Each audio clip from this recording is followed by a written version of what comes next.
Ils peuvent nous dégager, ils nous simplifient un peu. Cassette numéro 7. Oui, répète ta question. Excuse-moi. Alors oui, bon, ok, on fait un rituel. Les ancêtres, on Oui. peut s'en dégager si c'est un côté négatif, l'histoire de la guillotine. Et s'ils nous transmettent quelque chose, un don, un talent, une hérédité bénéfique, on peut leur demander de... Non, parce que tu l'as en toi. À la limite, la transmission des ancêtres, Ça y est, c'est fait. on l'a en nous. Par notre cellule, par notre sang. C'est tout. On peut le développer ou pas. Ou on peut nous-mêmes le transmettre à nos enfants ou pas. Des fois, ces dons sautent une génération. Des fois, c'est la grand-mère qui avait le don. Et là, ensuite, la petite fille ou le petit-fils. Ça saute une génération. Les ancêtres, il faut les laisser où ils sont. Il y a une partie des ancêtres qui est retournée à la terre. Et il y a une partie des ancêtres qui est retournée au paradis s'ils ont eu de la chance. Il faut les laisser tranquilles, nos ancêtres. Parce qu'autrement, on va se lier à l'âme noire, à la mémoire instinctive de l'ancêtre, qui va venir gentiment nous vampiriser. Même si ça part d'un bon sentiment ou d'une bonne émotion. Alors, on vient de voir, donc, le feu.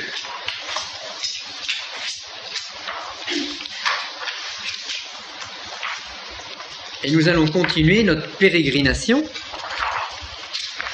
Alors, vous vous apercevez que le feu, on a un rituel, on a une signature assez simple. Signature octogonale. Hop, tac, tac, tac, tac. On va refaire la même méthode pour découvrir la signature de l'air maintenant. Donc, du carré jaune. Alors, de la même façon, on va se préparer l'autel comme tout à l'heure si on a envie d'un autel. Moi, je préfère très sincèrement travailler avec la pierre et avec l'encens à même le sol, une dague ou une baguette creuse si on a envie, et puis un cristal pour faire un petit peu plus de choses, un mont blason que je porte autour du cou ou que je mets par terre en direction de l'élément qu'on va appeler, et puis ça me suffit. Oui. En disant même les sols, il faut qu'il n'y ait rien. C'est-à-dire, voilà, la pièce est vide, on a peut-être tracé... On a peut-être tracé l'octogone, on a peut-être un tapis, on a peut-être une moquette, on a peut-être... Mais on n'a pas de meubles. On travaille dans une pièce vide. Et à la limite, on s'approche. La matière synthétique ou d'après toi? naturelle. Naturel, c'est mieux. Plus c'est naturel, mieux c'est. Plus c'est naturel, mieux c'est. Tu vas dehors? Plus je suis habillé de façon naturelle, mieux ce sera également. Dans un appartement, c'est pas C'est mieux de faire dans l'appartement que de rien faire. Voilà. Mais c'est mieux de faire dans la forêt que dans l'appartement. Oui, là. Hein? Rien n'est absolu. On peut le faire dans une pièce vide. Et là, on se rapproche des maîtres zen ou de certaines philosophies orientales qui veulent le vide. Pas pas meubler les choses. S'il vous plaît. Oui. Si on fait dans la forêt, Oui. et le carré, on le mettra où? Le carré. carré, on peut faire comme on proposait hier, c'est-à-dire de tracer, mettons l'octogone ou le carré, sur un drap et de se mettre dessus pour la projection. Donc toi, le Parce que la dague, on peut être dans le vide.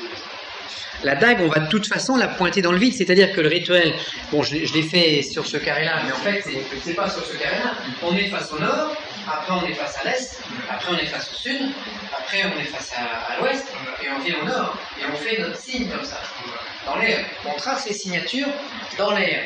Et de par la forme de la danse ou des gestes que je vais accomplir, je vais tracer un signe magique. On a vu qu'on traçait un octogone pour le feu. Et on va voir maintenant quel signe magique on va tracer pour l'air. Alors, on prépare le rituel de la même façon. Alors, les 8 puissances de l'air sont, dans l'ordre numérique, le 3, le 7, le 12, le 16, le 21, le 25, le 30 et le 34. Alors, pour ceux qui ont essayé de suivre sur le carré, ça se complique un peu. Donc, le 3, où est-ce qu'il est? Il est face à l'ouest. Donc on va commencer par le 3.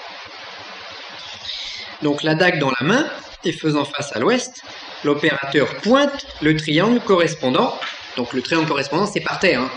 C'est la direction correspondante. Et en visualisant le nombre 3, il prononce... Alors il prononce quoi en visualisant le nombre 3? Le 3 correspond à quel son?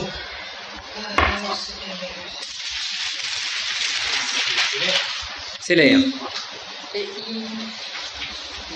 Donc ce sera, si c'est l'air, on a vu, I. Donc son vocable dominant c'est I. Et le vocable secondaire, on est tourné vers l'ouest, donc vers la terre, ce sera donc OU. Alors, comme tout à l'heure, je pointe la direction de l'ouest et je prononce que la puissance di ou R. Alors, il est masculin ou féminin le 3? Féminin, puisque 1, 2, 3, 4 sont féminins, ils n'ont pas encore joint les terres. Donc, que la puissance di ou R féminin de l'ouest soit avec moi en ce lieu. Et ensuite, l'opérateur va se tourner vers le deuxième nombre, qui est le nombre 7, qui est à l'opposé. 3, 7. Alors lui, il est masculin. Alors lui, il va être masculin. Tout à fait. Est-ce qu'il va pas par exemple de faire avec la taille quoi? Les chiffres 3. Pourquoi pas? Là, on trace le signe de l'air par nos circonvolutions, par nos retournements. On peut le tracer, mais ce qui compte, ça va être ça en fait. Donc là, je suis face au 3, par exemple, considérons que l'Est est par là, je suis face au 3, et puis après, le 7, il est de l'autre côté. Ben, je vais me retourner, comme ça, par exemple. Ou bien, si je ne veux pas faire un arc de cercle pour mieux pratiquer la signature, je suis pointé vers le nombre 3, je vais me retourner, je vais poser, je vais faire descendre ma dague au sol, je me retourne vers le 7, et je pointe le 7. Je me sentirai moins mieux comme ça que de garder la pointe tendue, le bras tendu. Et on peut indiquer donc au sol ce qu'on a dessiné, non? Oui. Mais il vaut mieux pointer, si on a des tons carrés au sol. Bien sûr qu'on peut tracer comme ça au sol, en visant les triangles.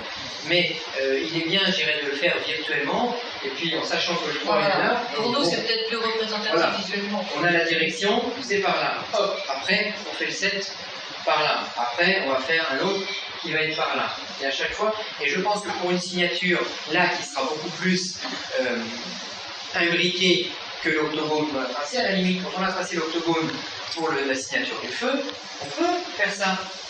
Parce que de toute façon, on trace un octogone. Donc on n'a pas de passage en arrière ou en avant. Et de quelle taille? On fait comme l'octogone? Comme oui, voilà, le grand. On peut faire ce carré ou travailler sur l'octogone. Mais la taille n'a pas d'importance. Plus c'est grand, mieux c'est. Ah oui, c'est Toujours pareil. Plus c'est grand, mieux c'est. Donc, on indique le nombre 7 et on va dire eh bien, que la puissance de I, R masculin de l'Est soit avec moi en ce lieu. L'officiant se tourne ensuite face au nord pour pointer, après le 7, on a le nombre 12, et il prononce que la puissance de I est, puisqu'on est face au nord, R féminin du nord, puisque le 12, hein, on a 10, 11, 12, 13, 14, donc 10, 11, 12, 13 sont des nombres féminins. De toute façon, c'est toujours soit avec moi en ce lieu. un féminin, un masculin, un féminin, Voilà. un masculin. Et qu'on change, qu'on passe de l'air à la terre, on finit toujours, si on finit sur un féminin, on passe quand même dans l'autre élément en masculin. Exactement. Et, c'est comme ça que je trouve.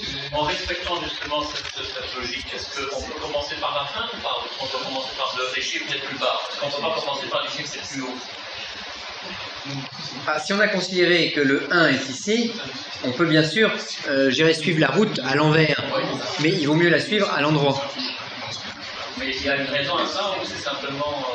Bah oui, parce que le 1, on a... Parce que quand on... je dirais quand on compte, on dit 1, 2, 3, Oui, d'accord. 4, 5, on ne dit pas 5, Oui, 4, 3, 2. d'accord, mais... Ah, tu veux parler au niveau de la signature qui est Voilà. tracée. Bon. Alors, on aura deux sens de signature. Une signature dans un sens, une signature dans l'autre. Elle n'aura pas la même portée. Elle n'aura pas la même portée. Une là. Il y en a une qui tournera dans un sens, par exemple des aiguilles d'une montre, et l'autre dans l'autre sens. C'est peut-être le miroir à l'envers. Hein. Faut essayer, Essaye. Hein. dit notre ami. Mais bon, au démarrage, on va le faire dans le sens.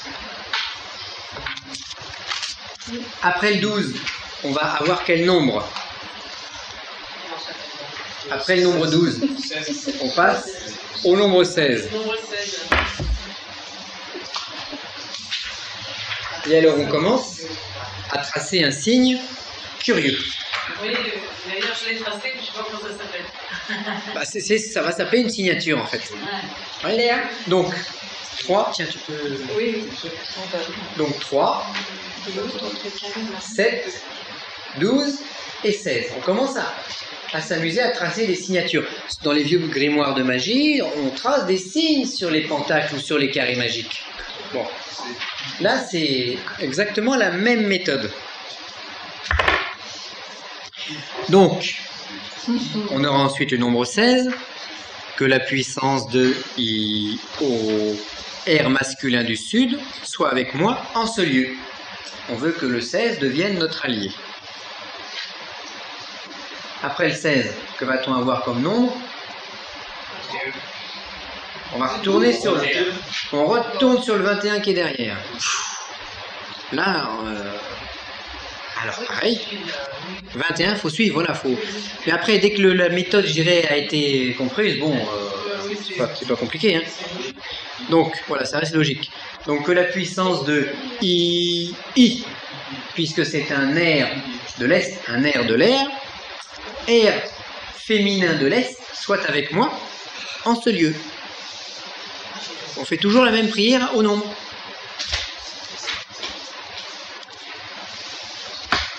On va continuer.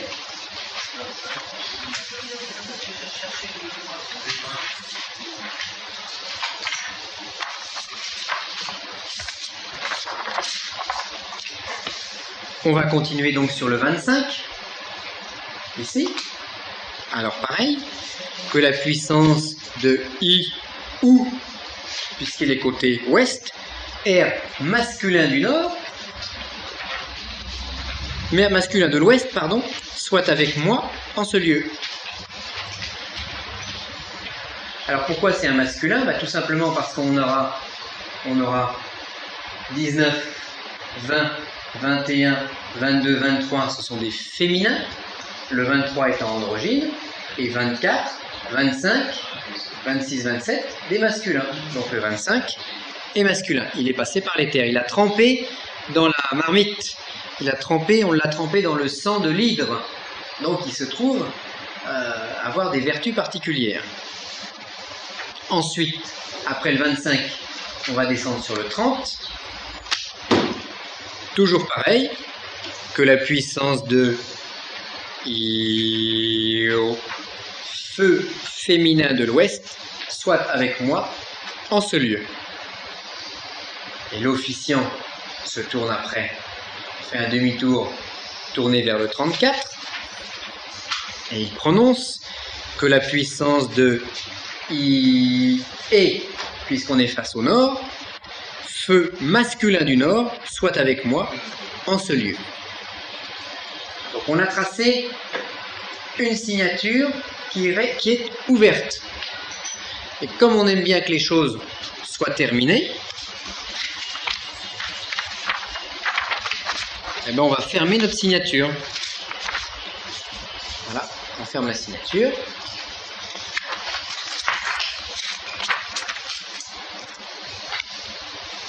Et on se trouve avec un signe magique, le signe magique de l'air. Sérieux? Ça me fait penser au regard de Thor. Pourquoi? Regard de Thor. Et qu'il y a un magique. Voilà, signe magique qui est bouclé sur lui-même, donc la chose se ferme. Ah, la chose reste pas ouverte, la chose est fermée maintenant. Alors on en était à quel nombre? On en était au 34 je crois, donc que la puissance de I, de I et feu masculin du Nord soit avec moi en ce lieu. Alors ensuite l'opérateur fait de nouveau un quart de tour et va repointer sur le nombre 3 pour fermer sa signature. De cette manière, il ferme le cercle ou il ferme la figure qui a été commencée au début de l'opération. Et on peut prononcer en clôture, j'irai sur le 3, que les puissances de l'air me gardent. Je vais prendre l'avion, j'ai peur de l'avion, je vais faire un rituel aux 8 puissances de l'air. Alors puis, main jointe sur le manche de la dague rituelle, l'opérateur entonne à haute voix et avec ferveur, toujours la même prière ou presque la même. Je suis maintenant au centre des 8 esprits des vents sacrés, que ceux-ci m'acceptent et m'aident à prendre conscience de mon âme blanche et de mon esprit, qu'ils libèrent mon mental, on est dans l'air, qu'ils libèrent mon mental des pensées parasites et qu'ils œuvrent à la révélation de mon esprit. Demande donc générale qui précède une prière particulière que vous pouvez faire aux 8 nombres de l'air. Donc, par ce moyen, vous tracez une véritable signature occulte. C'est toujours la même chose, toujours la même phrase, après tout. Presque la même, mais vous l'aurez dans le fascicule. Donc, vous tracez... Comment? Sans compter des fautes, j'ai dit. Voilà. Ah ben, il y a peut-être des petites fautes à corriger, hein. Faut.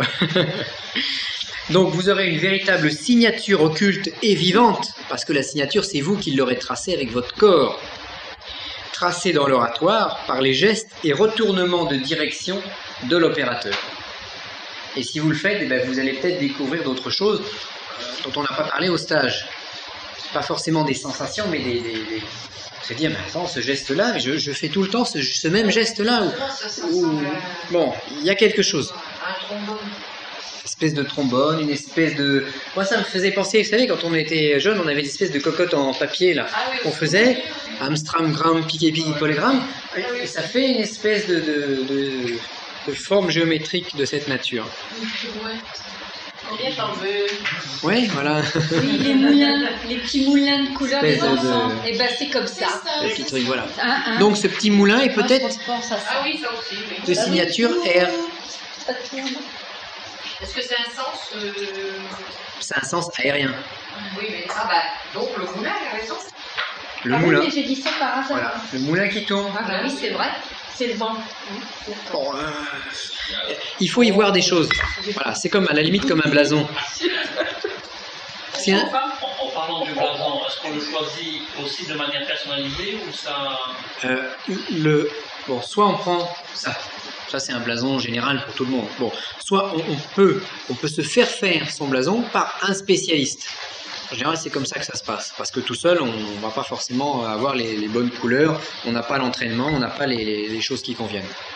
Donc, son blason personnel alchimique, on le fait faire par quelqu'un d'autre, qui lui est un spécialiste de ça. Sinon, on a très très peu de chances de le découvrir par soi-même. Question un peu idiote, est-ce qu'on peut utiliser ceci comme blason? Ceci, Non, la pyramide. un blason. C'est un... En parlant du blason, est-ce qu'on le choisit aussi de manière personnalisée ou ça... Bon, soit on prend ça. Ça, c'est un blason général pour tout le monde. Bon, soit on peut se faire son blason par un spécialiste. En général, c'est comme ça que ça se passe. Parce que tout seul, on ne va pas forcément avoir les bonnes couleurs, on n'a pas l'entraînement, on n'a pas les choses qui conviennent. Donc, son blason personnel alchimique, on le fait faire par quelqu'un d'autre, qui lui est un spécialiste de ça. Sinon, on a très très peu de chances de le découvrir par soi-même. Question un peu idiote, est-ce qu'on peut utiliser ceci comme blason? Ceci, Non, la pyramide. bah, le carré, à ce moment-là, c'est un blason général, indifférencié quelque part, c'est ce carré. Ou c'est l'octogone, c'est un blason général qui conviendra à tout le monde. Comme le pentagramme, très souvent dans une opération dite magique, on vous dit de tracer un pentagramme sur un parchemin, mettez le iode dévoé, les lettres hébraïques, etc. Et puis vous avez un pentacle. Vous avez un pentacle général. Vous n'avez pas un pentacle personnel, ni personnalisé. Le pentagramme, il est valable pour tout le monde. Mais un blason occulte, c'est valable pour une personne. C'est ça là. Et ça, c'est seul un spécialiste qui peut le déterminer. Nous-mêmes, on ne peut pas par je sais pas quoi. Non, parce qu'il faut un don. À la limite, vous avez un don pour la guérison, moi j'ai un don pour autre chose. Emmanuel, il a un don pour la musique, un autre, il a un don pour la sculpture. Bon. Et puis il y a des fois des individus qui ont le don pour faire le blason.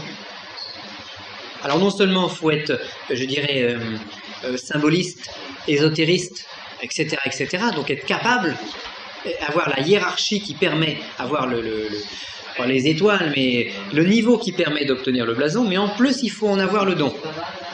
Connaître l'héraldique aussi. Voilà. Faut être un peu spécialisé dans l'héraldisme aussi, il faut avoir fait quelques années d'études. Oui, il a travaillé chez les Bonniers. C'est comme un médecin.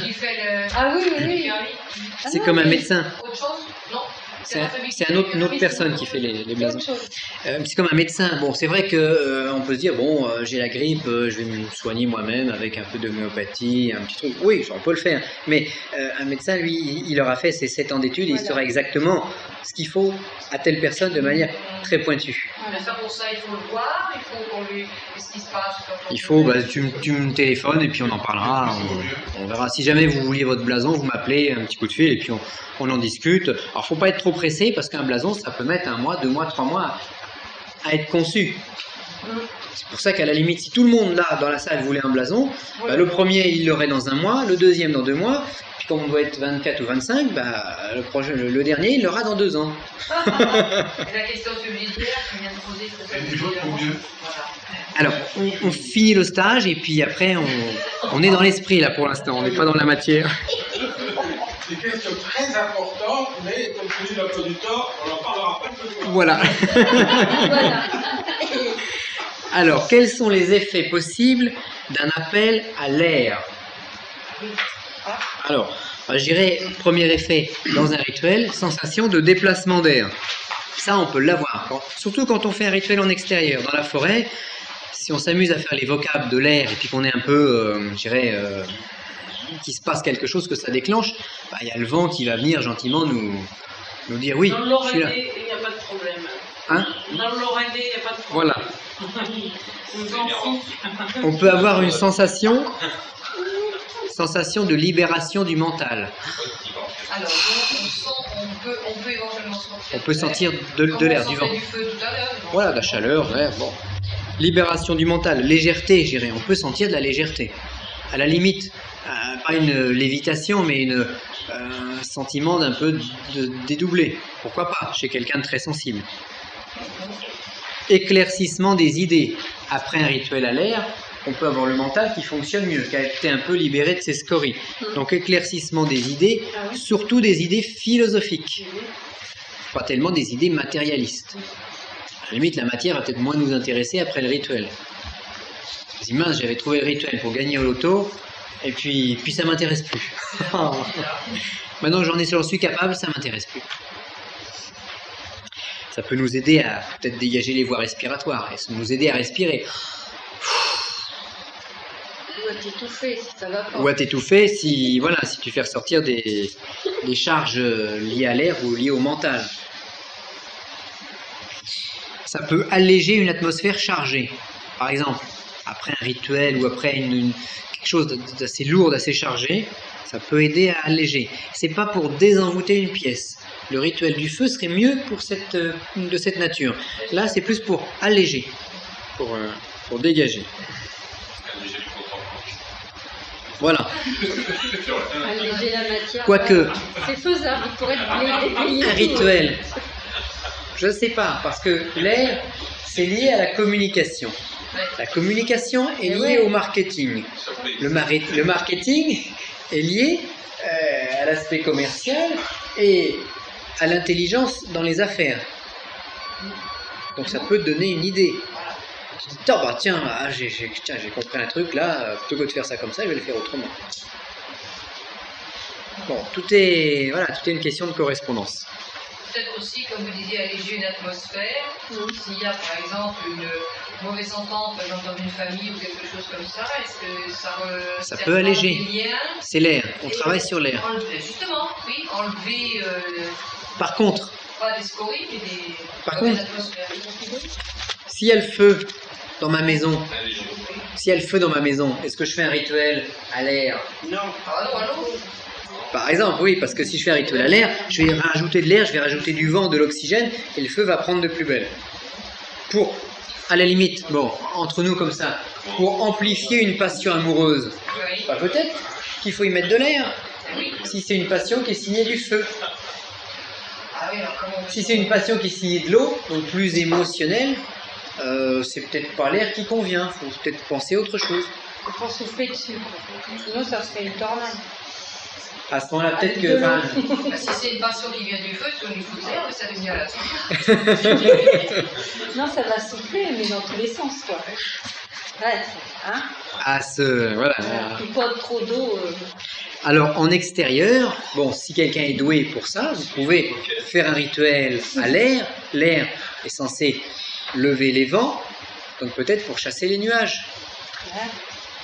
Si vous avez une correspondance chamanique. Sinon, ça ne fonctionnera pas. Mais la correspondance chamanique, c'est d'avoir une nature qui le permette. Pour savoir, il faut l'essayer. On va faire une petite pause pendant un petit quart d'heure. Donc, on va recommencer à 5h moins le quart. C'était bien. OK. Et puis, on continue. Des questions éventuellement Oui, là, tu veux. Pas de questions? Très bien. Allez, hop, pause. Alors, l'encens. On a vu qu'on avait de l'encens et la myrrhe. Un parfum plus solaire, un parfum plus lunaire. On pourrait faire des mélanges. Ah bon, comme ça, puisqu'on a à la limite 4 éléments. On prend 4 petits pots de machin, puis on fait nos mélanges. Pour le feu, je mettrai 100% encens d'oliban. Pour la terre, je mettrai 100% myrrhe. Et puis pour l'air, je mettrai peut-être 70% encens et 70% myrrhe. Et pour l'eau, on mettrait l'inverse. 70% de myrrhe et 30% d'oliban. On fait des petits mélanges. Pour ça, l'huile essentielle est bien parce que là, il suffit de compter le nombre de gouttes et puis de bien secouer le flacon. Le feu, c'est l'encens d'oliban pur. Et on commence à mélanger. On commence à mettre un peu de myrrhe. L'eau, on en met beaucoup plus. Et la terre, on n'a plus que de la myrrhe.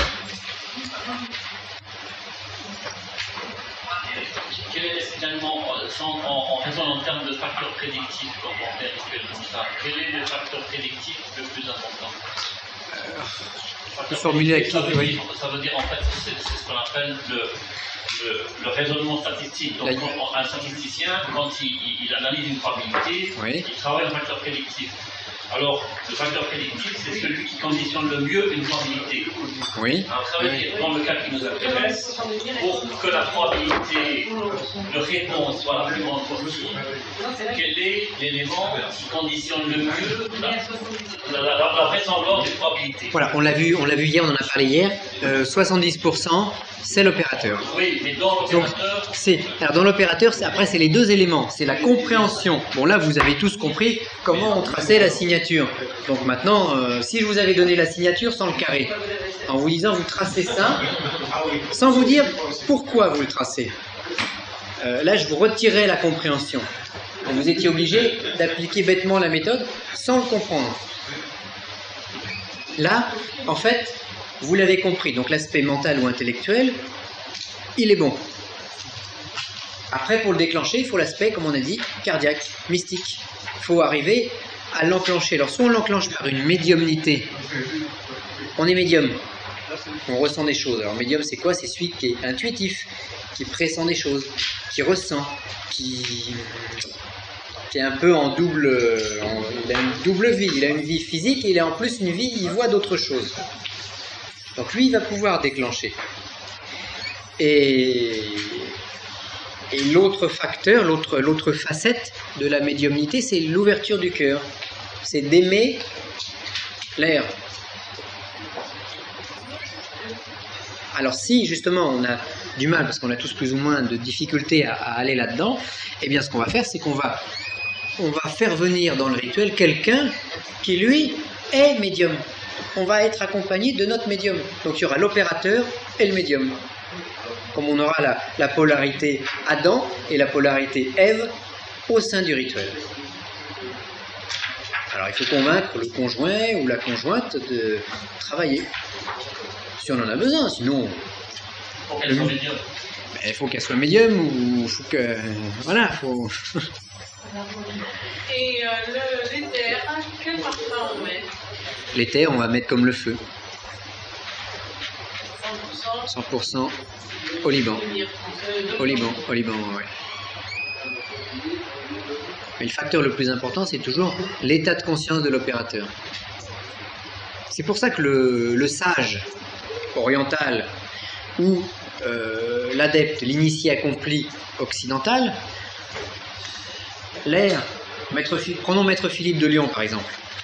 Maître Philippe de Lyon, pour calmer une tempête, il n'avait pas forcément besoin de faire un rituel. Par sa présence, par sa volonté, il pouvait calmer le vent. Parce que toutes ces choses-là, elles étaient engrangées, je dirais, elles étaient au plus profond de sa cellule. Donc il n'avait plus besoin de les travailler. Nous, on a besoin de travailler de cette manière-là parce que nous sommes en voie initiatique inachevée. Nous sommes inachevés. Donc, on doit travailler ça pour s'approcher le plus possible de notre achèvement spirituel. En fait, c'était ça un peu le sens de la leçon de ma question. Parce que je remarque qu'on pose beaucoup de questions sur des détails de procédures, etc. Finalement, est-ce que la finalité de la chose, est-ce que c'est vraiment ça?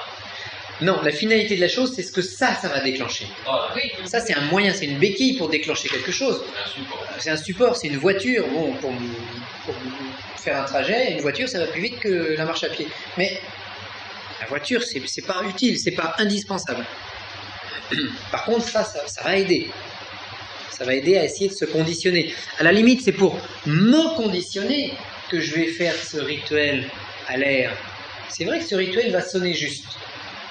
Donc si je le fais correctement, dans l'état d'esprit juste, c'est comme si j'arrivais à attraper une des cordes de la harpe dont nous avons parlé hier, j'arrive à l'attraper, à la pincer entre deux doigts et je la tire. Et là, ça fait ch'ton. Donc j'ai ému les puissances qui nous gouvernent. J'ai fait entrer ces puissances, je suis moi-même entré en résonance avec ces puissances. C'est ça, c'est pas de la magie où on va invoquer des esprits, je dirais. On tente d'entrer en résonance avec quelque chose. Le prêtre, dans sa messe, il veut entrer en résonance avec le principe ou avec Jésus, s'il voit que sur un plan assez commémoratif. Mais est-ce qu'on fait dans le rituel vaudou aussi, le rituel vaudou, c'est pas pareil. Ils appellent les esprits de manière à être pénétré par l'esprit, à être possédé. En vaudou, on enclenche un phénomène de possession de l'esprit sur soi-même. Donc on n'a plus conscience des choses. Nous, il faut absolument garder conscience. Donc on ne va pas fumer de petites choses, on ne va pas prendre de drogue ou d'hallucinogènes avant, parce que c'est pas du tout le principe. Le principe, il est de rester conscient Et à la limite, c'est le contraire. Au lieu d'être chevauché, d'être possédé par une divinité X ou Y, eh bien nous allons essayer, nous, de monter dessus, d'enfourcher le cheval, d'enfourcher cette cabale. Parce que cabale, ça peut s'écrire cabale avec un K, ou ça peut s'écrire comme avec un C, comme le cheval, comme la cabale. Comme je crois quelqu'un qui s'y connaîtra un peu plus que moi en espagnol. Bon, c'est cabal, c'est caballero, c'est... Caballo, c'est le cheval. Caballo, c'est le cheval, voilà. Et ben c'est ça, on veut chevaucher. Moi, je veux chevaucher le 36. Je veux pas être chevauché par lui. Et c'est quoi un maître spirituel? Et ben c'est quelqu'un qui peut chevaucher des puissances. Et là, alors, dire que eux, d'habitude, un maître spirituel, lui, ne va pas s'encombrer des petits détails, il voit tout de suite, il va tout de suite vers l'essentiel. Lui, il a déjà tout le cheminement qu'on essaye de faire ensemble aujourd'hui, il l'a peut-être fait il y a 300, 400 ans, 500 ans. Donc il ne va pas le refaire. Il l'a en lui. Il en a plus besoin, il l'a dans sa cellule. Et s'il en a besoin, ce signe, même s'il n'a pas la trame qui est derrière, mais le signe va lui apparaître, il va tout de suite le concevoir, et par sa puissance énergétique, il va agir. Par exemple, si on prend l'exemple beaucoup plus simple du magnétisme. Bon, il y a des gens qui sont magnétiseurs, qui sont doués pour ça, qui l'ont travaillé un peu, et d'autres qui ne le sont pas. Bon, si nous, on veut soigner quelqu'un en magnétisme, bon, soit Daniel ou monsieur, s'ils font du magnétisme, eux, ça va être instantané. Je sais pas, Mehdi est malade, a mal au foie, on l'allonge sur la table, hop, ils imposent les mains, 5 minutes, 10 minutes ou 1 heure, je sais pas, bon, c'est terminé. Si nous, on veut soigner Mehdi, il va falloir qu'on s'entraîne avant. Donc on va avoir plusieurs mois de formation. On va s'entraîner pour arriver à émaner suffisamment de magnétisme pour opérer la guérison. La différence, elle est là. Il y a quelqu'un qui a déjà la chose, donc nous, on va faire nos exercices de magnétisme. Vous n'allez pas faire d'exercice de magnétisme, vous l'avez. Alors ça, c'est sur un plan purement, je dirais, plus profane. Bon. Et on a la même chose sur le plan du maître, de l'adepte majeur, du grand initié, et puis des gens comme nous qui tentons de chercher, qui tentons d'obtenir cette chose. Jésus, quand il fait une résurrection, quand il ressuscite Lazare, il ne fait pas beaucoup de rituels, plein de simagrées, il n'a pas des pyramides, des pentacles partout. Et bon. Il est habité par la lumière, donc il fait. Nous, si on veut opérer des petits miracles, on va devoir travailler plus. Et parce que lui, tous les branchements, c'est comme l'électricité. Si on appuie sur le bouton, on allume ou on éteint l'électricité. C'est miraculeux, c'est un vrai miracle. Parce que vous faites venir des gens du Moyen-Âge ici, vous éteignez l'électricité puis vous la rallumez, soit ils vous passent au bûcher, soit ils vous prient comme de saints personnages. Mais c'est miraculeux. Pourquoi en appuyant sur le bouton ça fonctionne instantanément? Parce qu'il y a des électriciens qui sont venus mettre des fils électriques, parce qu'il y a Thomas Edison qui a inventé le principe de l'ampoule électrique, parce qu'il y a des centrales hydrauliques, je préfère, qui ont des turbines qui fournissent l'électricité, parce que tout le système est déjà en place. Quand tout le système est en place, j'appuie sur le bouton, j'ai le résultat. Le miracle instantané. On va dire de manière pratique, pour résumer, l'élévation spirituelle est plus importante à un certain moment que le respect. Oui, c'est ce que j'ai essayé de faire comprendre dans tout le stage en fait. C'est le respect du détail est secondaire par rapport à l'état de conscience de la personne qui va travailler. Et ça, c'est le grand piège de l'ésotérisme. On va couper un peu pour s'aérer et puis on va reprendre dans 5 minutes maintenant. Ce qu'il faut voir en fait dans le stage, c'est ce qui est intéressant dans le stage, c'est ce que j'ai dit sans le dire. Ou ce que j'ai oublié de dire, ou je sais pas, vous relisez le syllabus, ou vous regardez le stage, vous vous rappelez que je vous dis, mais pourquoi il n'a pas fait ça comme ça? Bon. Et c'est ça à ce moment-là qui peut être intéressant, parce que là vous pouvez vous dire, bon bah, là il y a peut-être une direction de travail. Et donc j'ai laissé dans le stage peut-être au moins deux directions dans lesquelles vous pouvez travailler. Et alors après, vous pouvez bien sûr me téléphoner en me disant, voilà, qu'est-ce que tu penses de ça? Bon, j'ai déjà 2 qui sont amusés à chiffrer l'octogone pour me demander ce que j'en pensais. Bon. Voilà. Bon, il y a des directions qui sont ouvertes. Un stage doit être ouvert sur une réflexion personnelle. Et chacun doit s'ouvrir dans une direction ou dans une autre. Bon, le 36, c'est quelque chose de très pointu. On est plutôt des précurseurs, plutôt des chercheurs avant-gardistes. Je dis nous tous là. Hein. Bon, mieux que d'utiliser un système que tout le monde travaille. C'est un truc que vous avez peut-être repris, non? Donc c'est un truc qui existe depuis longtemps, que vous reprenez, que vous remettez. qui est endormi. C'est un truc qui va se réveiller progressivement. Donc c'est comme des braises sous la cendre. Aujourd'hui, le 36, c'est des braises sous la cendre. Demain, si on rajoute un peu de bois, ça peut faire un feu. Il s'est passé quelque chose d'assez extraordinaire dans un désert il y a quelques années. Je ne me rappelle plus du lieu exact. Mais il y avait un désert. Depuis 300 ans, c'était un endroit désertique que du sable. Et puis un jour, suite aux modifications climatiques, il y a des nuages qui sont arrivés, il a commencé à pleuvoir. Dans les 3 semaines qu'ont suivi les premières pluies, il y a des plantes, des fleurs qui ont poussé dans le désert, et il y a des insectes qui se sont mis à polliniser ces fleurs. Bon, alors la chose absolument extraordinaire, c'est que des graines étaient enfouies là depuis quelques centaines d'années, peut-être des œufs d'insectes, et puis que quand les conditions ont été réunies, eh bien, la vie a repris. Je dirais que le 36, c'est pareil, c'est un feu qui couvre sous la cendre.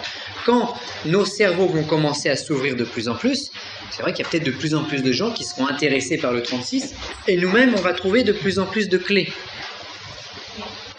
Donc voilà la réponse à la question. Parce que, par référence à la Kabbale, je veux dire, la Kabbale, il y en a quand même beaucoup qui sont inscrits. Oui. Or, il y a quand même des points communs. Il y a des points communs. Pourquoi est-ce qu'il y a un tel décalage entre l'un et l'autre alors qu'il y a quand même des points communs? C'est ça que... Parce que ça fait partie aussi de la tradition orale. Le 36, c'est la tradition orale. La tradition orale, c'est une tradition qu'on ne partage pas, ou qu'on se partage que entre nous, mais pas avec les autres du monde extérieur. Donc là, le 36, il a été ouvert, je dirais, au monde extérieur depuis que peut-être 1 ou 2 dizaines d'années, ou 3 dizaines d'années, mais c'est très succinct, enfin, très limité. Et au démarrage, le 36, il a plutôt été ouvert à quelques personnes. Et au démarrage, qu'est-ce qui a été donné sur le 36? Ben, c'est ça, à la limite. On a donné ça, c'est-à-dire le carré avec les nombres, et puis il fallait se débrouiller. Pas de rituel, rien. Ça, comme ça, sec. Et ensuite, que celui qui comprenne. Alors il y a des gens là, qui ont commencé à travailler dessus, qui ont commencé à essayer de gratter, et de faire des expériences et d'en tirer des applications pratiques. Mais au démarrage, les premières, je dirais, révélations du 36, c'est ça, point final. Alors nous, on en est là, je dirais, peut-être à la 2e génération, à essayer de développer cet arcane, d'en trouver des attendus, des applications plus pratiques. Moins, je dirais, métaphysique, mais plus de nature physique. Donc notre rôle, c'est un rôle de précurseur, de travailler ça pour nous-mêmes, pour en tirer un bénéfice spirituel et pour s'architecturer l'âme blanche, et puis aussi pour le partager avec des amis, de manière à en faire profiter d'autres. Mais c'est quand même un domaine très pointu qui intéresse peu de monde. Oui. Dans ton ouvrage, oui. Dans ton ouvrage, tu parles d'un livre oui. inspiré et tu dis oui. qu'il est très difficile de se procurer. Oui. Bon, alors, on trouve en bibliothèque, comment ça se passe? Oui. Il y a une raison à ça, je trouve. Oui, alors déjà, il y a peut-être une raison de désaffection. Bon. Si on prend l'aventure, mettons, de Pappus au début du siècle, l'ésotérisme intéressait beaucoup de gens. On disait tout à l'heure qu'au début du siècle, en 1900, on avait 50 000 prêtres. Aujourd'hui, on n'a plus que 20 000 prêtres. Et la moyenne d'âge de ces 20 000 prêtres, c'est 70 ans. Donc, il y a une désaffection du public au niveau de l'ésotérisme profond ou de la science chrétienne qui fait que les portes sont obligées de s'ouvrir plus grandes, puisqu'il y a moins de personnes qui va y être. À la limite, au Moyen-Âge, même si la porte était fermée, il y a plein de gens qui venaient frapper quand même. Donc de temps en temps, il y en avait un qui était sélectionné, il y avait des phénomènes de sélection plus draconiennes. Aujourd'hui, on est dans un contexte différent. Aujourd'hui, on est aussi dans un contexte où il va se passer des choses. Bon, quand on est radiesthésiste, quand on s'aperçoit qu'il y a un certain nombre d'éléments, comme l'histoire du réchauffement climatique, hein, il va se passer des événements spirituels importants. Alors, les portes, si elles ne s'ouvrent pas aujourd'hui, elles ne s'ouvriront jamais, parce qu'après, il sera trop tard. À la limite, les choix seront faits. C'est aujourd'hui qu'il faut choisir son camp, savoir si on est de telle nature ou de telle autre. Donc, il est normal d'ouvrir les portes aujourd'hui. Et moi, je pense, ça c'est aussi un troisième facteur, question personnelle, qu'il faut partager. Moi, je suis un peu plus pour le partage, pas le partage de tout, parce qu'on ne peut pas tout partager, mais au moins de certaines choses. Je connais d'autres personnes qui travaillent ces choses-là, etc., mais qui ne veulent absolument pas partager, qui veulent au contraire bloquer la science, bloquer l'information. C'est un point de vue. Moi, je pense qu'en bloquant l'information, on la tue. En bloquant les transmissions, on tue les transmissions. Parce que s'il n'y a plus personne pour recevoir quelque chose... Jésus a dit porter la bonne nouvelle. Voilà. Alors porter la bonne nouvelle, mais seulement à ceux qui ont des oreilles pour entendre. Voilà. Donc à la limite, bon... C'est pareil, un stage, c'est une semi-ouverture. Bon. Un livre, on a écrit le livre sur le 36, pour ça je me suis posé 2 ans la question de savoir si le livre on publiait ou non. Alors j'ai demandé à des copains qui m'ont dit « Oh oui, c'est bien ». Puis après, les mêmes copains, ils m'ont dit « Ah non, non, non ». Quand ils ont senti que j'allais vraiment le faire, ils ont dit « Non, non, faut surtout pas faire ça, te rends compte, faut pas ». Bon, ça va nous retirer une partie de notre pouvoir. Divulguer les choses, c'est retirer une partie du pouvoir, c'est partager les choses. Mais moi, je vois le phénomène inverse. Je pense qu'en partageant, on a plus de pouvoir qu'en le gardant jalousement pour soi. Parce qu'en partageant, ça va se répandre. Voilà, c'est ça. Surtout Et donc, alors, une chose très intéressante depuis que je fais des stages sur ce sujet, c'est que j'ai aussi du retour sur information. Quand moi je fais un rituel sur le 36, il se passe des choses, oui, mais est-ce que c'est parce que c'est moi qui le fais, ou est-ce que tout le monde peut le faire? Et je me suis aperçu que les méthodologies qu'on avait travaillées, qu'on avait mis au point et qui sont parfaitement logiques, fonctionnent aussi pour d'autres personnes. Donc ça veut dire, alors dans l'ésotérisme aussi, à la limite, on ne fait pas d'essai, on ne teste pas. Quand on conçoit quelque chose, on le conçoit fini. Comment expliquer ça? Dans la recherche, que ce soit médicale ou recherche de la physique, etc., on tâtonne. Et puis d'un coup, on tâtonne dans le noir, puis pof, on trouve quelque chose qui n'avait souvent rien à voir avec l'objet de la recherche. On l'a trouvé. Bon. Dans l'ésotérisme, c'est pas du tout ça. Dans l'ésotérisme, on sait qu'on va faire de cette manière-là. Et si on s'y prend bien, tout colle. Et on n'a pas besoin de tâtonner. Alors ça, cette notion-là, ça viendra petit à petit. Par exemple, on a fait un pendule sur le 36. Un pendule qui fonctionne avec la pyramide.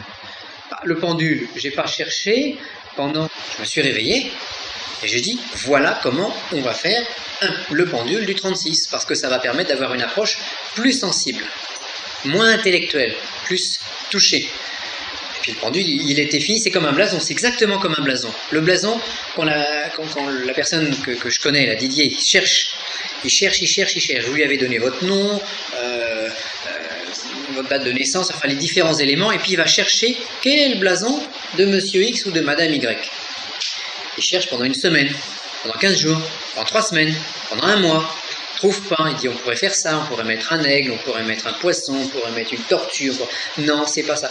Et d'un coup, un matin ou à un moment, la seconde d'avant, le blason n'existe pas, il ne l'a pas dans son esprit, et la seconde d'après, le blason, il arrive en entier, avec toutes ses couleurs, avec tout son héraldisme.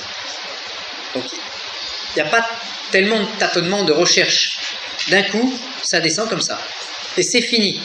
La recherche est finie, il n'y a plus qu'à transcrire. Le pendule, c'est exactement pareil. À un moment, le pendule, on a dit, bon, bah voilà. Et voilà les proportions du pendule. Et on n'a pas cherché à savoir si on allait mettre le vert en bas ou le bleu en haut. Non, c'était évident que c'était rouge, orange, jaune, vert et bleu. Ça ne pouvait pas être autrement. Et il était évident que dans une application du 36, eh ben, on devait avoir certaines proportions. Donc, il n'y a pas de recherche, il n'y a pas de tâtonnement.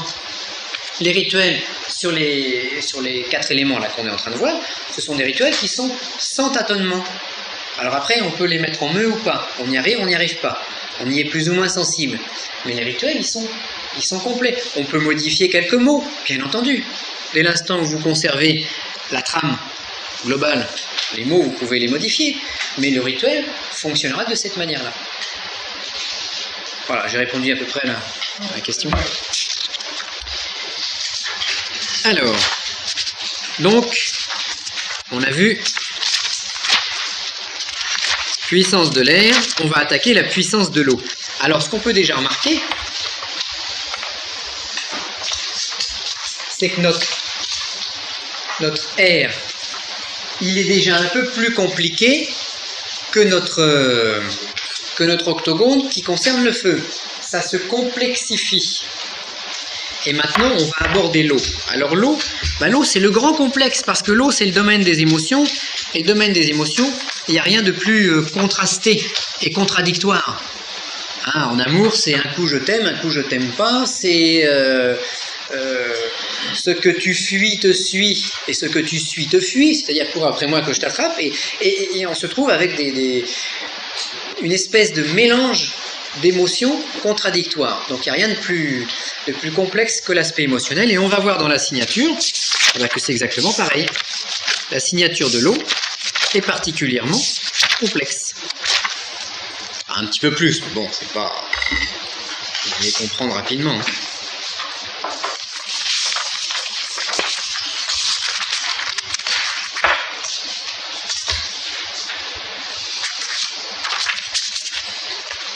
Alors, rituel d'appel des 8 forces de l'eau. Alors, identiquement, on effectue le signe de la croix des éthers et on prépare le rituel, comme on l'a vu précédemment. On va pointer successivement les 8 forces de l'eau, dans leur ordre numérique. On va commencer par le nombre 2, le 2, le 8, le 11, le 17, le 20, le 26, le 29 et le 35. Et on reviendra après sur le 2. Alors, on commence par le 2, qui se trouve ici. On a dit ensuite, après le 2, c'est le 8. Hop, on traverse comme ça. Après le 8, c'est le 11. Hop, on repart dans l'autre sens. Après le 11, c'est le 17. On redescend en bas. Après, on a le 20. On repart de l'autre côté. Le 26. Le 26. On part en face. Le 29. On redescend ici. Et le 35. On remonte. On va avoir une signature d'ailleurs qui va vous rappeler certaines croix de certains ordres, etc. Alors, toujours pareil, la dague dans la main, faisant face, le 2 étant ici, donc faisant face, je dirais, au sud-ouest, eh bien l'opérateur, visualisant le nombre 2, prononce que la puissance de O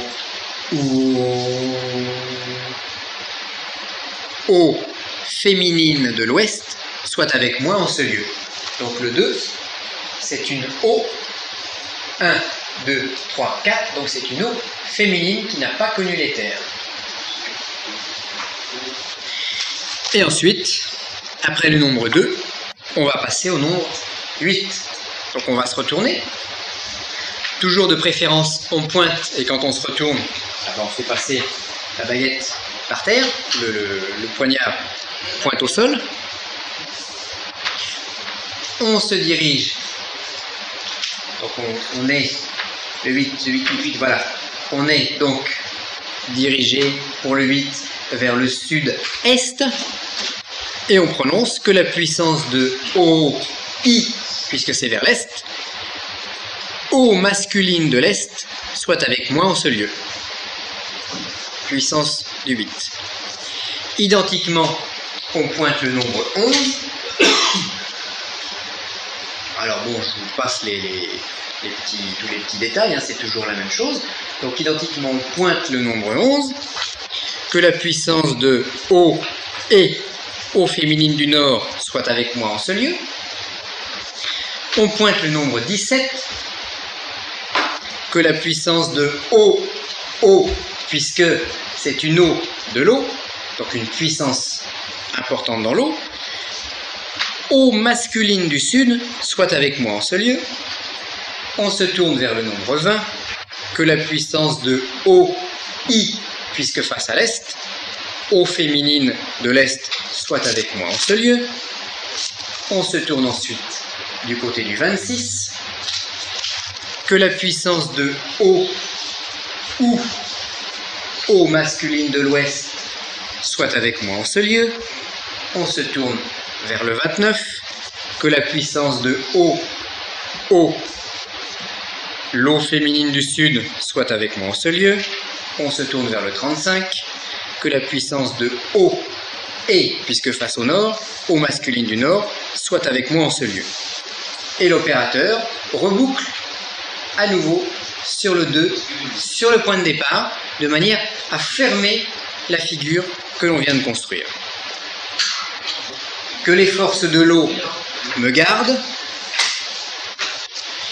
Et on va continuer avec la petite prière. Je suis maintenant au centre des 8 esprits de l'eau.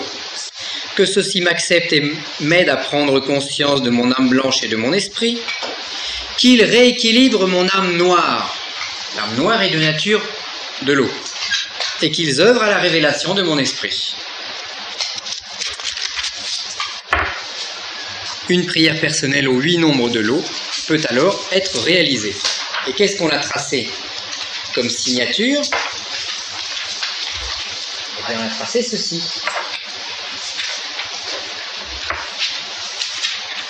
Donc une croix.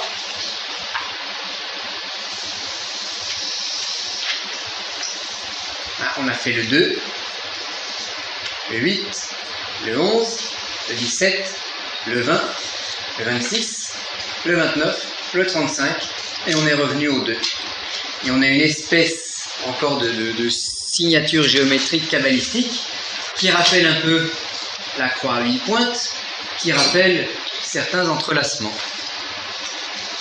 Et ça, c'est une signature magique beaucoup plus puissante que les signatures qu'on peut trouver par rapport au carré dit magique du soleil, qui possède également les 36 nombres. Alors, la signature vous est redonnée dans le fascicule. Alors, quels sont les effets possibles d'une prière à l'eau? Alors, il faut savoir que l'eau, ce sera beaucoup plus magique dans son concept, beaucoup plus complexe. On est en train de complexifier les signatures. De l'octogone, on est passé à la forme de cocotte en papier. Et puis là, on a une signature qui est plus complexe, où il y a des allées et venues, beaucoup plus dans différents sens. Donc l'eau sera plus magique, parce que l'eau est signée par la lune. Vous pouvez, pendant ce rituel-là, avoir une sensation, par exemple, de froid, ou une sensation liquide, puisqu'on travaille sur l'eau. On peut avoir un apaisement des émotions. On se sent plus calme. On peut avoir, à l'inverse, une prise de conscience de nos blocages émotionnels. Blocages émotionnels qui sont liés à la mer, qui sont liés à la naissance, qui sont liés à l'eau. Donc prise de conscience de nos blocages émotionnels. Vous pouvez faire un cauchemar où vous revivez votre naissance difficile, mais ça va être pour expurger quelque chose. Parce que la prise de conscience d'un blocage doit aboutir à une résolution de ce blocage. L'eau, comme c'est lié à l'âme noire et quand même au tellurisme, puisqu'on peut remarquer également que le tellurisme est lié au croisement des rivières souterraines. Les rivières souterraines, c'est bien de l'eau qui circule dedans. Donc on peut également avoir une augmentation de notre magnétisme personnel, de notre force magnétique, de notre force lunaire.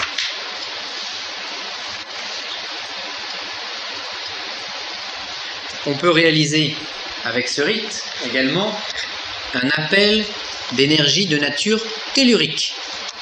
Donc ça c'est plus le monde des pouvoirs, c'est moins mental, c'est plus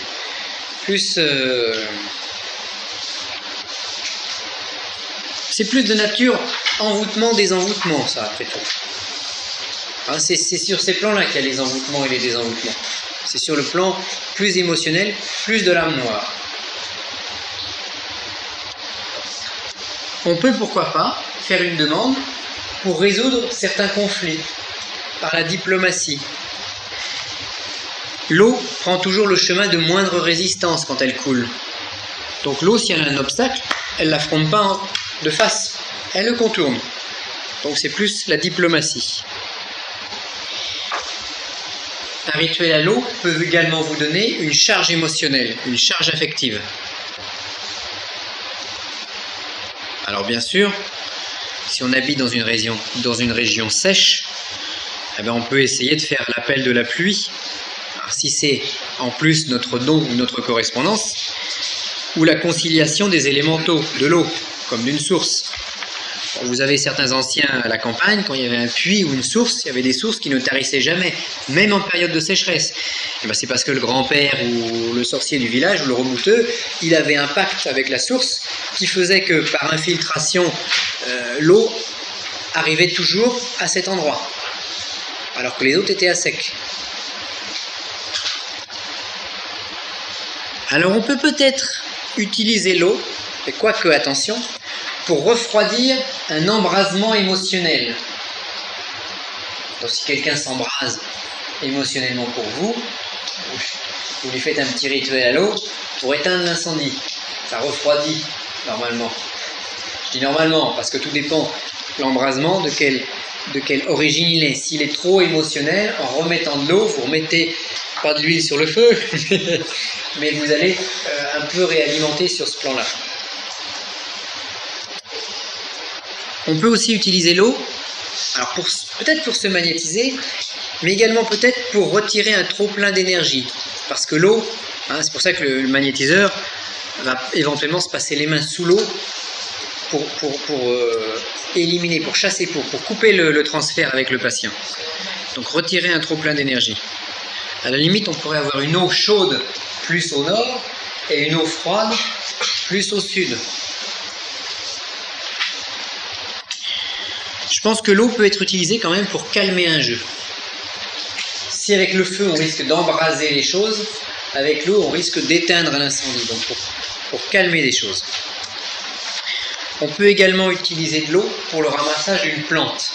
Alors si le minéral est plus signé de la terre, le végétal sera plus signé de l'eau. Donc avec une conciliation d'un végétal, un rituel de conciliation, par exemple vous voulez recueillir une plante. Et si c'est une plante d'eau, une plante aquatique, un nénuphar, etc., c'est encore mieux. Vous allez faire sur le lieu même du ramassage de la plante, ce rituel, vous allez entourer, vous allez danser autour de votre plante en faisant de la signature avant de le ramasser. De cette manière-là, vous allez bloquer son esprit. Vous allez bloquer la partie subtile de cette plante. À la limite, vous allez faire descendre un esprit plus puissant dedans.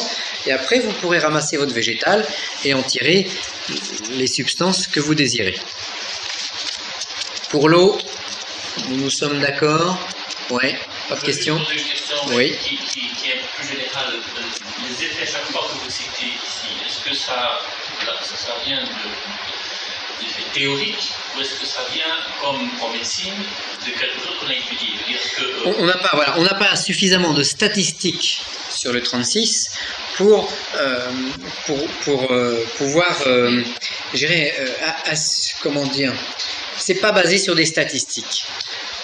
Mon livre, Traité pratique du désenvoûtement, oui, lui il est basé sur des statistiques. Ok?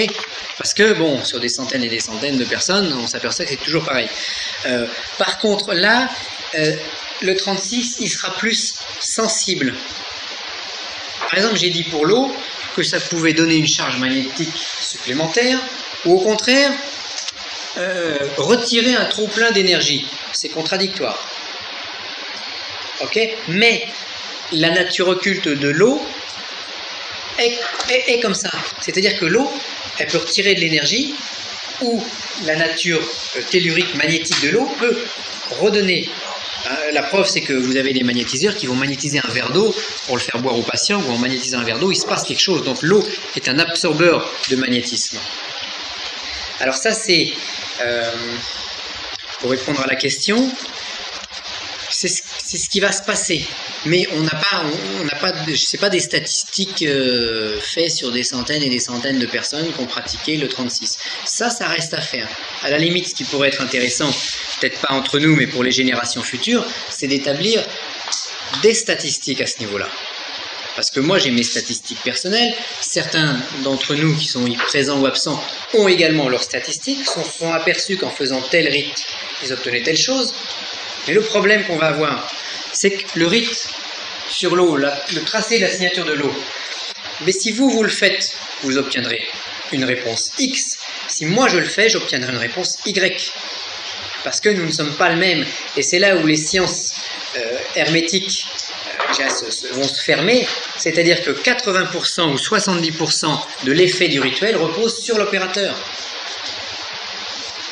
Donc on pourra presque jamais établir vraiment des statistiques en disant l'eau, ça fait telle ou telle chose. L'eau, ça fait tout ça.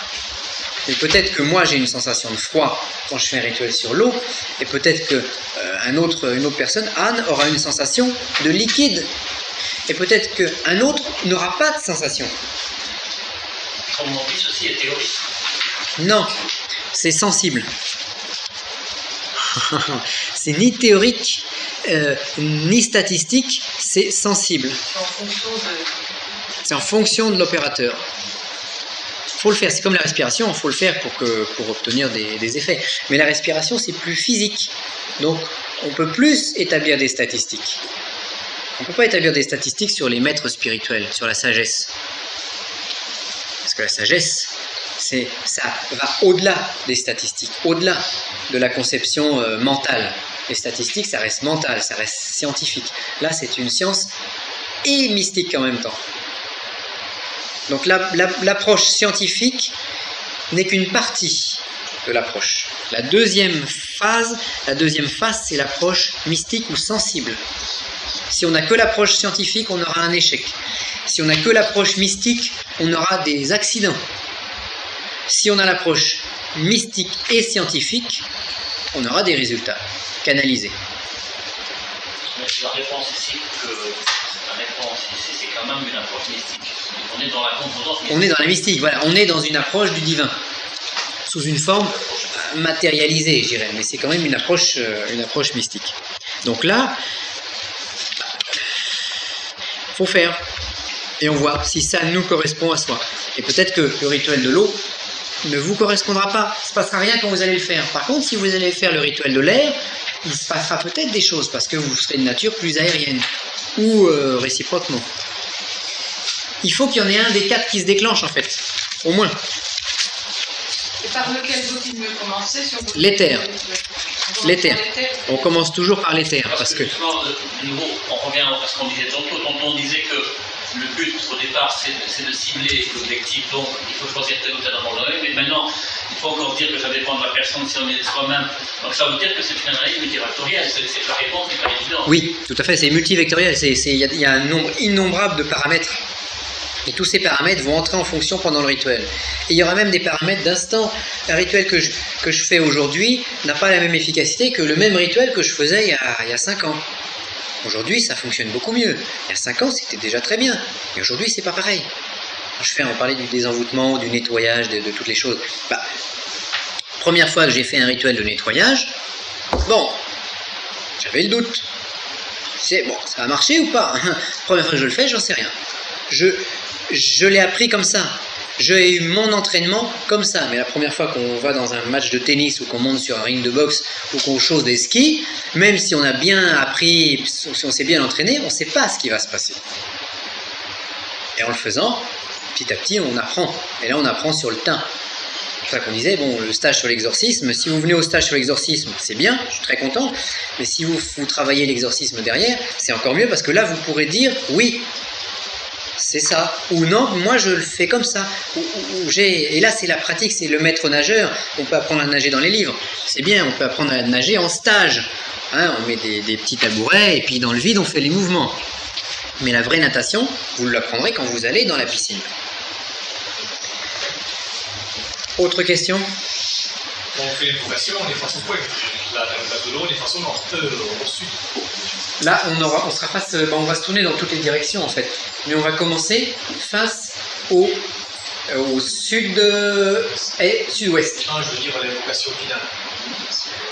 On se remet sur le 2. On revient sur le 2. On revient sur le 2. Pour boucler la figure. Et on fait l'invocation finale sur le 2. On revient voilà. Sur le centre. Ouais. Maintenant, si on a la sensation que pour soin, c'est plus logique de revenir au centre ou de s'orienter d'une façon ou d'une autre, on peut le faire. Moi, en fait, dans les rituels qui vous sont proposés, vous tracez une signature kabbalistique par vos mouvements, et par les sons, et par les visualisations des nombres. Donc le rituel est juste. Après, il s'anime, vous l'animez ou pas, en fonction de l'intérieur, en fonction de la mystique, comme on disait, ou en fonction de la conscience de la chose. Vous l'animez ou pas, mais le rituel est juste. Il ne peut pas être autrement. Mais on peut découvrir d'autres rituels, à l'eau, ou au feu, ou... En faisant d'autres figures. Cette méthode, on peut l'appliquer à autre chose. Il faut jouer, le jongleur, il lance des boules et puis il les rattrape. Il faut devenir un jongleur. Parce qu'il y a plein de choses à découvrir dans le 36. Là, on en est à l'archaïsme de la chose. C'est comme si on avait découvert mettons, je découvre en plein désert une Ferrari. Mais moi, je ne sais pas à quoi ça sert une Ferrari. Alors j'arrive avec mon gourdin, ma peau de bête, puis je tourne autour. Puis je ne vois vraiment pas à quoi ça peut servir. C'est un don de Dieu, je le sais, mais... Et puis quand je mets la main sur le capot, c'est très chaud. Et je me dis, c'est magnifique, ça va me permettre de faire cuire ma viande. Et je vais me servir de la Ferrari, puisque le soleil par réverbération chauffe le capot. Je vais me servir de la Ferrari comme d'une cuisinière. Je fais cuire des œufs, je fais cuire de la viande, je fais cuire des légumes, et ça fonctionne très bien. Bon.